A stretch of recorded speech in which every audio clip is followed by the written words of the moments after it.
فصل في الحركة والسكون. أما الحركة فهي الخروج من القوة إلى الفعل على سبيل التدریج. گفتگو جسم طبعی کے عوارض ذاتیہ میں جاری ہے. جس طرح مکان ہونا، حیز میں ہونا یا کسی شکل پر ہونا یہ جسم طبعی کے عوارض میں سے ہے، اسی طرح حرکت اور سکون، حرکت کرنا اور سکون اختیار کرنا یہ بھی جسم طبعی کے عوارض میں سے. کیونکہ ہر جسم ہمیشہ ساکن رہے یہ بھی نہیں ہو سکتا، ہمیشہ حرکت کرتا رہے یہ بھی نہیں ہو سکتا. تو حرکت و سکون دونوں یہ جسم طبعی کے کیا ہے، عوارض میں سے ہے، اس کو عارض ہوتے رہتے ہیں. حرکت و سکون کی تعریف کو جاننے سے پہلے یہ جان لو کہ دنیا کے اندر کچھ چیزیں ایسی ہیں جو من کل الوجوہ بالفعل موجود ہیں. من کل الوجوہ یعنی ہر وجہ سے، جتنے طریقے سے اس کے اندر پائے جانے کی یا جتنی چیزیں پائے جانے کی گنجائش تھی وہ سب کی سب پائی جا چکی ہیں. اب کسی کا انتظار نہیں ہے کہ ہاں ابھی یہ نہیں پائی گئی ہے، دھیرے دھیرے پائی جائے گی. جیسے باری تعالی، رب تبارک و تعالی کی ذات کسی بھی اعتبار سے کسی وصف میں یا صفات میں رب تبارک و تعالی کے لیے یہ نہیں کہا جا سکتا کہ یہ بالفعل حاصل نہیں ہے یا بالفعل موجود نہیں ہے، بلکہ وہ موجود کامل ہے. وہ کیا ہے؟ موجود ہے، ہر طرح تمام صفات کے ساتھ وہ بالفعل موجود ہے. اور کچھ چیزیں ایسی ہیں جو بالفعل موجود ہوتی ہیں اور بالقوا، بعض جہت سے بالفعل ہوتی ہیں اور بعض جہت سے بالقوا. مثلا ایک انسان پیدا ہوا تو بالفعل وہ موجود تو ہو گیا، لیکن ساری چیزیں مثلا اس کی جوانی کا آنا یا اس کے جسم کا گھٹنا بڑھنا، اوپر اس کی نشو و نما ہونا، یہ سب کے سب اب کیا ہوگا؟ دھیرے دھیرے بڑھے گا. تو کچھ چیزیں ہیں جو اب بالفعل آ گیا وجود میں، پیدائش ہو گئی تو ہم کہیں گے کہ ہاں بالفعل یہ وجود میں آ چکا. لیکن اور جو چیزیں بھی حاصل ہونا ہے وہ بالقوا ہیں لیکن بالفعل ابھی نہیں ہے. قوت ہے، ان کو کر سکتا ہے، علم حاصل کر سکتا ہے، پڑھ سکتا ہے، لیکن ابھی نہیں ہے. تو کچھ اعتبار سے بالفعل ہوتے ہیں اور کچھ اعتبار سے بالقوا. اس کو سمجھ گئے؟ اب حرکت کہتے ہیں کہ حرکت کسی چیز کا قوت سے فعل کی طرف دھیرے دھیرے نکلنا، تدریجن، دھیرے دھیرے قوت سے کس کی طرف نکلنا؟ فعل کی طرف نکلنا. اسی کو کیا کہتے ہیں؟ حرکت کہتے ہیں. اور سکون اسی کا بالکل الٹا، جس کی شان حرکت کرنا ہو، یعنی جس کے اندر حرکت کرنے کی صلاحیت ہو، وہ حرکت نہ کر رہا ہو، اسی کو کیا کہتے ہیں؟ سکون کہتے ہیں. جس کی شان حرکت کرنا ہو لیکن وہ حرکت نہ کر رہا ہو، بس رکا ہو، اسی کو کیا کہیں گے؟ سکون کہیں گے. تو حرکت کی تعریف کرنے سے سکون کی تعریف خود ہی مد مقابل کے اعتبار سے معلوم ہو جائے گی. تو حرکت کہتے ہیں کسی شے کا قوت سے فعل کی طرف علی سبیل التدریج، یعنی دھیرے دھیرے نکلنا. دفعتاً واحدہ ایسا نہیں ہو سکتا، دھیرے دھیرے وہ نکلے گا. تو جب دھیرے دھیرے نکلنے کی وہ خروج کی دو ہی صورتیں ہیں، یا تو دفعتاً واحدہ یا دھیرے دھیرے. تو دفعتاً واحدہ ہوگا تو اسی کو کہتے ہیں کون و فساد. اسی کو کیا کہتے ہیں؟ کون و فساد. اس کا بیان آگے آئے گا. اور دھیرے دھیرے تدریجن آپ بڑھیں گے، اسی کو حرکت کہیں گے. اسے کیا کہیں گے؟ حرکت. پہلے اتنا ملا لو. فصل فی الحرکت، یہ فصل ہے حرکت اور سکون کے بیان میں. اما الحرکت فہی الخروج من القوت الى الفعل على سبیل التدریج. حرکت کہتے ہیں کہ شے کا قوت سے فعل کی طرف علی سبیل التدریج نکلنا. واما السکون فهو عدم الحرکت اما من شانه ان يتحرك. اور سکون کہتے ہیں اس چیز کا حرکت نہ کرنا جس کی شان حرکت کرنا ہو، اس کا سکون اختیار کر لینا، اسی کو کیا کہتے ہیں؟ سکون کہتے ہیں، حرکت نہیں. اب ایک اور دعویٰ، وَكُلُّ جِسْمٍ مُتَحَرِّكٍ فَلَهُ مُحَرِّكٌ غَيْرُ الْجِسْمِيَّةِ اِذْ لَوْ تَحَرَّكَ الْجِسْمُ بِمَا هُوَ جِسْمٌ لَكَانَ كُلُّ جِسْمٍ مُتَحَرِّكٌ وَالتَّالِي كَاذِبٌ فَالْمُقَدَّمُ مِثْلُهُ. اب یہ تو ثابت ہو گیا کہ ہر کوئی بھی جسم ہو وہ حرکت کرے گا، کوئی بھی جسم ہو حرکت کرے گا یا سکون. ہر جسم طبعی کے اندر یہ صلاحیت ہے. اب جب حرکت کرے گا تو کوئی حرکت دینے والا بھی تو ہوگا، ایسی تھوڑی حرکت کرے گا. کوئی چیز حرکت کرے گی تو کوئی چیز حرکت دینے والی بھی تو ہوگی. بغیر کسی حرکت دینے والے کی یعنی بغیر کسی محرک کے حرکت ہو ہی نہیں سکتی. بغیر کسی محرک کی حرکت ہو ہی نہیں سکتی. کوئی نہ کوئی محرک ضرور ہوگا، تبھی جسم طبیعی کے اندر حرکت پائی جائے گی. اب یہ کہتے ہیں کہ وہ جو محرک ہوگا وہ جسمیت کے علاوہ ہے، جس کی وجہ سے جسم طبیعی میں حرکت پیدا ہو رہی ہے. جو حرکت اس کو دے رہا ہے محرک، وہ محرک جسمیت کے علاوہ ہے. جسمیت کی وجہ سے حرکت نہیں ہو رہی. کیوں؟ اس لیے کہ اگر جسم ہونے کی وجہ سے حرکت کر رہا ہے، جسم کس کی وجہ سے؟ جسم ہونے کی وجہ سے حرکت کرے گا تو جسم میں تو تم سب، میں سب برابر ہے کہ نہیں برابر ہے؟ جسم سب ہے تو ہر وقت کیا ہونا چاہیے؟ حرکت ہی ہونا چاہیے. ہر وقت کیا کرتے رہنا چاہیے؟ یہ بھی سب جسم ہے، سب جسم ہے، ہم بھی جسم ہے. تو جسم میں تو سب مشترک ہے. تو اگر جسم کی وجہ سے جسم کے اندر حرکت ہو رہی ہے تو جتنے جسم ہیں دنیا میں سب کو ہر وقت کیا کرتے رہنا چاہیے؟ حرکت کرتے رہنا چاہیے. حالانکہ تمام اجسام کا حرکت کرنا باطل، لہذا جسمیت کی وجہ سے حرکت کرنا بھی کیا ہے؟ باطل ہوگا. یہاں کہیں گے یہ کیا؟ تالی کاذب. مقدم اور تالی پڑھا ہے منطق میں. اگر تو ایسا کرے گا تو ایسا ہوگا. اس میں کون مقدم کون تالی ہے؟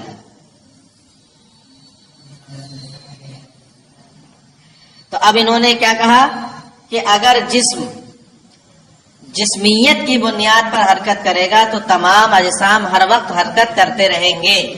والتالی کاذب. تالی کاذب یعنی دوسرا والا، تمام جسموں کا ہر وقت حرکت کرنا یہ باطل، کاذب ہے.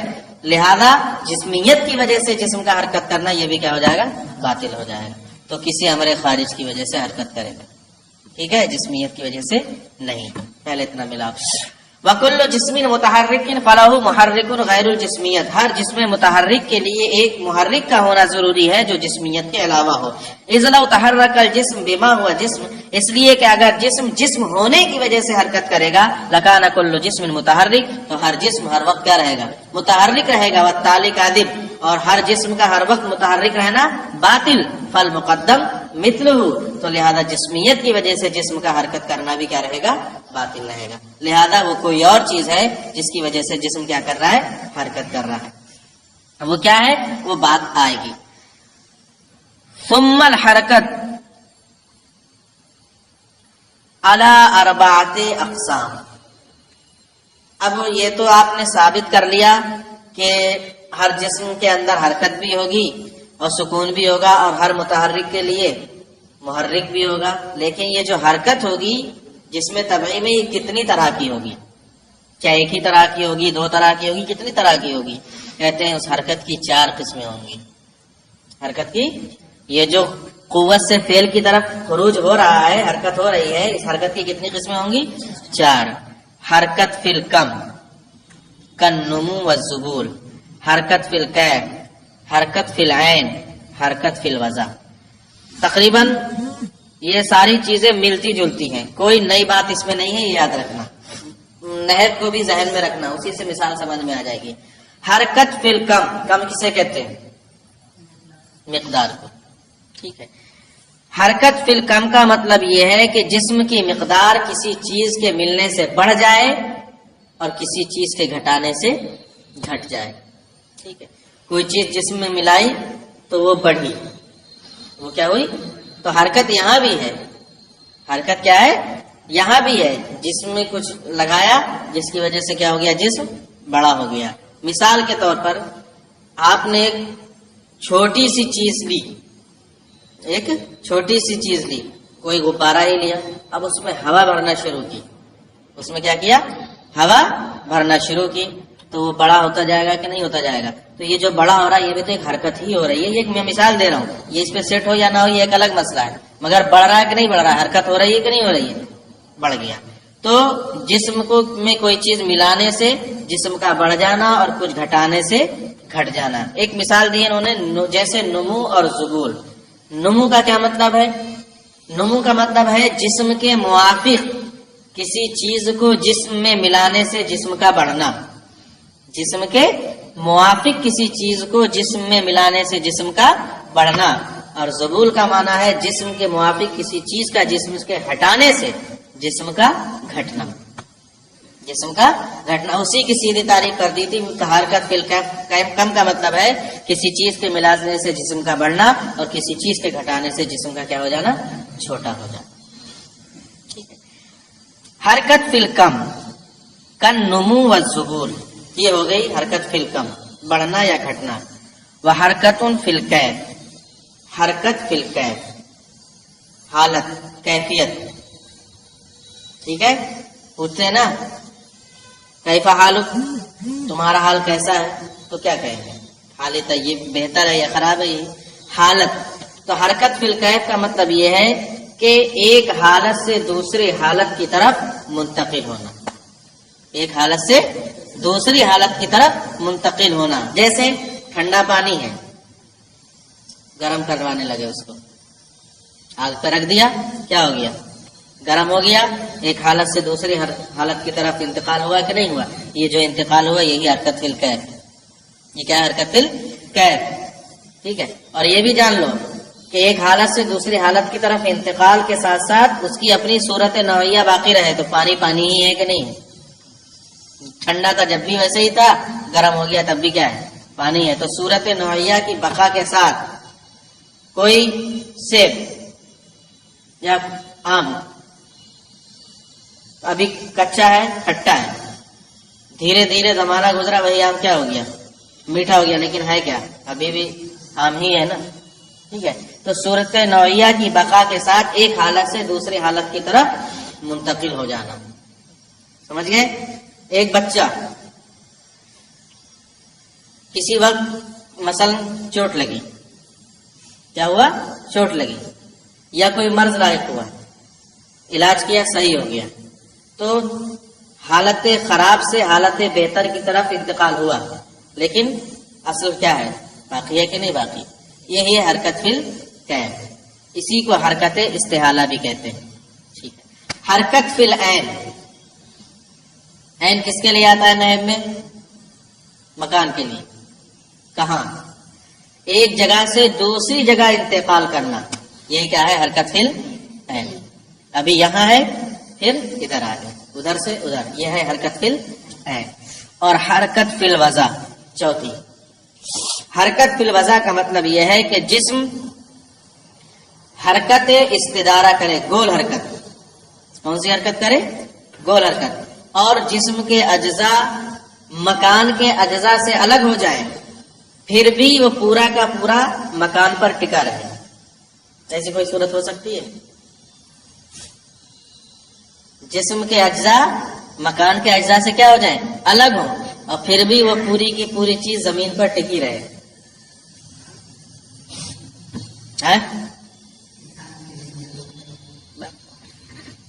گیند،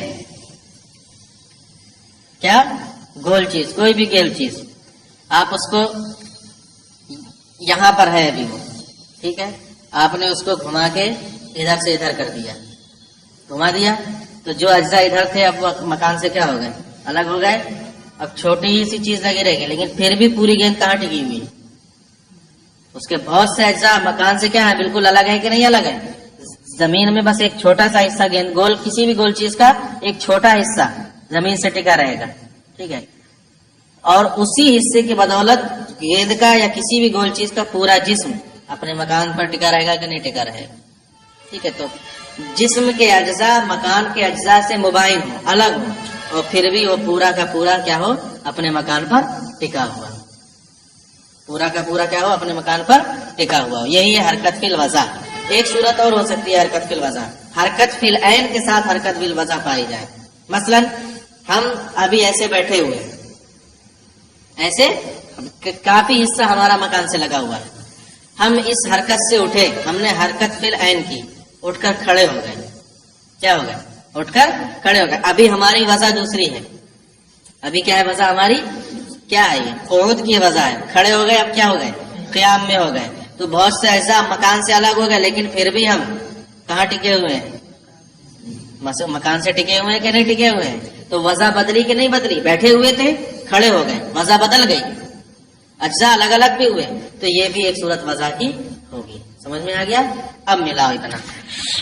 ثم الحرکت علی اربعۃ اقسام، پھر حرکت کی 4 قسمیں ہیں. حرکت فی الکم کالنمو والذبول، حرکت فی الکیف کتسخن الماء وتبردہ مع بقاء صورتہ النوعیہ، جیسے پانی کا گرم یا ٹھنڈا ہو جانا اپنی صورت نوعیہ کی بقا کے ساتھ.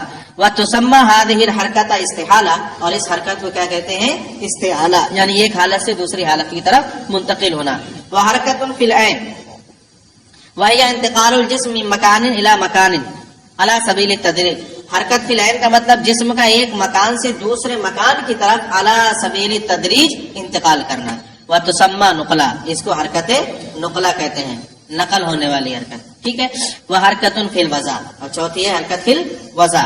وہی ان تکون للجسم حرکت علی الاستدارہ، اور حرکت فی الوضع میں جسم کے لیے استدار یعنی مستدیر حرکت ہوگی، گول. جسم کے لیے کون سی حرکت ہوگی؟ گول. تو یہ گیند میں ہی ہو سکتی ہے، گول چیز میں ہی حرکت ہوگی. فإن اجزاءه تباين اجزاء مكانه ويلازم كله مكانه، تو اس کے اجزاء اپنے مکان کے اجزاء کے کیا ہوں گے؟ مباین ہوں گے، الگ ہوں گے. اس کے باوجود وہ پورا کا پورا اپنے مکان سے لگا ہوا ہوگا، ٹکا ہوگا. فقد اختلف نسبت اجزائه الى اجزاء مکانه على التدریج، تو اس کے اجزاء کی نسبت اپنے مکان کے اجزاء سے علی سبیل التدریج کیا ہو جائے گی؟ مختلف ہوگی. دھیرے دھیرے گیند کو گھماتے رہیے، آپ گیند کو گھماتے رہیے علی سبیل التدریج، اس کے اجزاء اپنے مکان کے اجزاء سے کیا ہوتے رہیں گے؟ الگ ہوتے رہیں گے، الگ نہیں ہوتے رہیں گے. اور جب روکیں گے تب بھی گیند کیا رہے گی؟ اپنے تمام اجزاء کے ساتھ اپنے مکان کے ساتھ ٹکی رہے گی.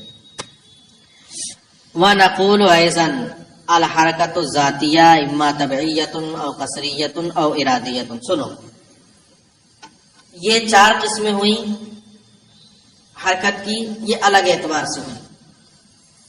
اب محرک جو حرکت دے گا اس کے اعتبار سے بھی 4 قسمیں ہو رہی ہیں. 2 قسمیں ہوں گی پہلے حرکت کی، حرکت ذاتیہ اور حرکت عرضیہ. پھر حرکت ذاتیہ کی 3 قسمیں ہوں گی.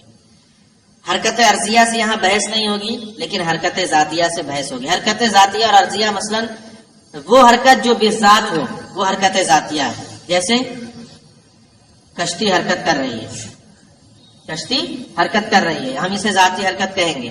لیکن جو کشتی میں بیٹھا ہوا وہ بھی تو جا رہا ہے ادھر سے ادھر، اس کی بھی حرکت ہو رہی ہے کہ نہیں ہو رہی ہے؟ وہ کیا ہے؟ حرکت عرضی ہے. کشتی کی وجہ سے حرکت ہو رہی ہے. کس کی وجہ سے ہو رہی ہے؟ تو وہ حرکت عرضی. تو وہ عرضی سے ہمیں بحث نہیں کرنا ہے، ذاتی سے بحث کرنا ہے. کس سے؟ حرکت ذاتیہ. حرکت ذاتیہ کی 3 قسمیں ہوں گی، حرکت طبعیہ، حرکت قصریہ اور حرکت ارادیہ.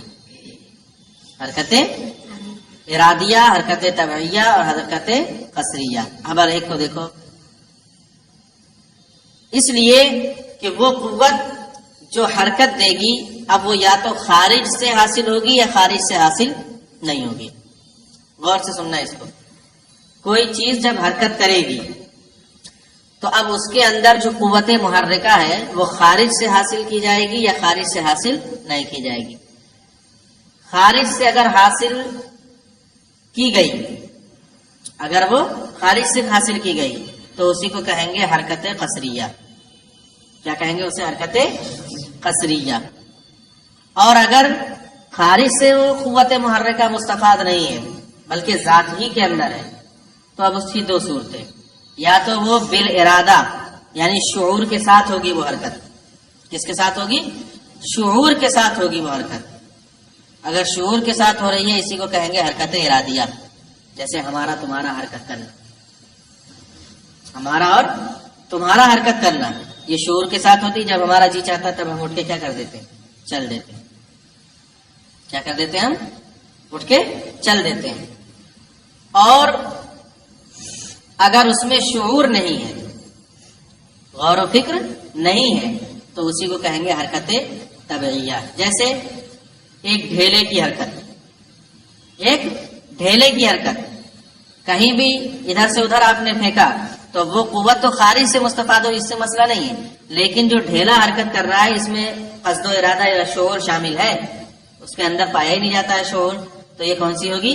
طبعیہ، کیونکہ اس کی طبعیت میں ہے کہ وہ حرکت کرے، یہ اس کی اپنی طبعیت کی وجہ سے، اسی کو کیا کہیں گے؟ حرکت طبعیہ۔ اب ملاؤ الحرکت ذاتیہ اما طبعیہ اور قصریہ اور ارادیہ۔ پھر ہم کہتے ہیں کہ حرکت ذاتیہ یا تو حرکت طبعیہ ہوگی یا قصریہ ہوگی یا ارادیہ۔ لأن القوة المحرکہ اما ان تکون مستفادۃ من خارج، اس لیے کہ قوت محرکہ یا تو خارج سے مستفاد ہوگی، او لا تکون، یا خارج سے مستفاد نہیں ہوگی۔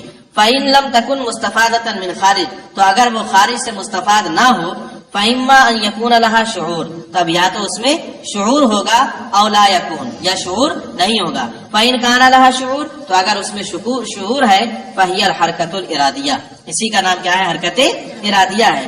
وإن لم يكن لها شعور، اور اگر اس میں شعور نہیں ہے، فهي الحرکت الطبعیہ، اسی کو حرکت طبعیہ کہیں گے۔ وإن كانت مستفادۃ من خارج، اور اگر قوت محرکہ خارج سے مستفاد ہوئی ہے، فهي الحرکت القصریہ، اسی کو کیا کہیں گے؟ حرکت قصریہ۔